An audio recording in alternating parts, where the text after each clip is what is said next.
В Чувашском государственном театре оперы и балета открылся третий международный фестиваль оперетты. Праздник души начался с музыкальной комедии Дмитрия Шостаковича «Москва. Черемушки». Эта постановка уникальная. В обычное время ее можно увидеть только на сценах Большого и Мариинского театров. Какие еще особенности у этой оперетты, какие эмоции испытали зрители и что ждет на международном фестивале, ответы нашла наша съемочная группа.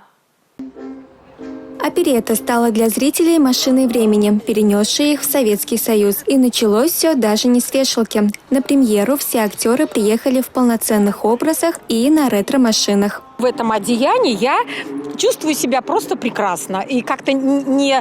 Ну, где мы еще можем вот так вот выйти, да? Где мы можем пройтись вот в таком виде? И знаете, и причем я хочу сказать, что всем вот этот стиль очень идет. Любой фестиваль – это всегда, конечно же, праздник.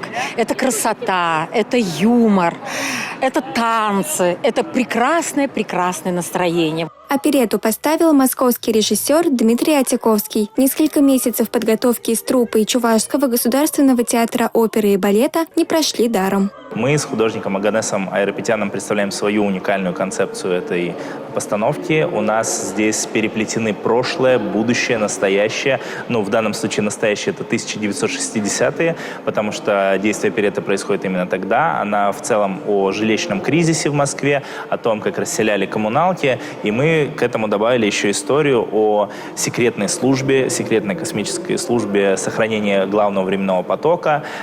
И агенты этой службы отправляются в прошлое для того, чтобы изменить будущее. В постановке приняли участие и сами зрители. В фойе урны для голосования. Во время антракта они сами выбирали, как продолжится второй акт оперетты.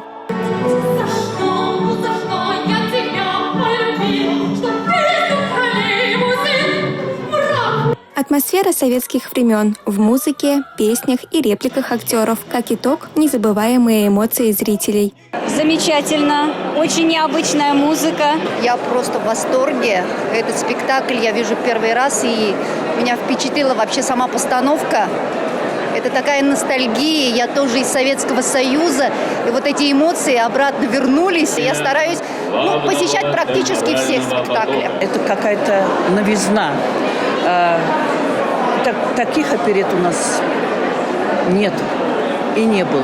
Впереди любителей театра ждет оперетта «Марица». Фестиваль продлится до 16 июня, а его завершающим аккордом станет гала-концерт с участием гостей из Питера, Москвы и других регионов страны. Лариса Васильева, Анна Центовская, Юлия Дюкова, Сергей Емельянов, Республика.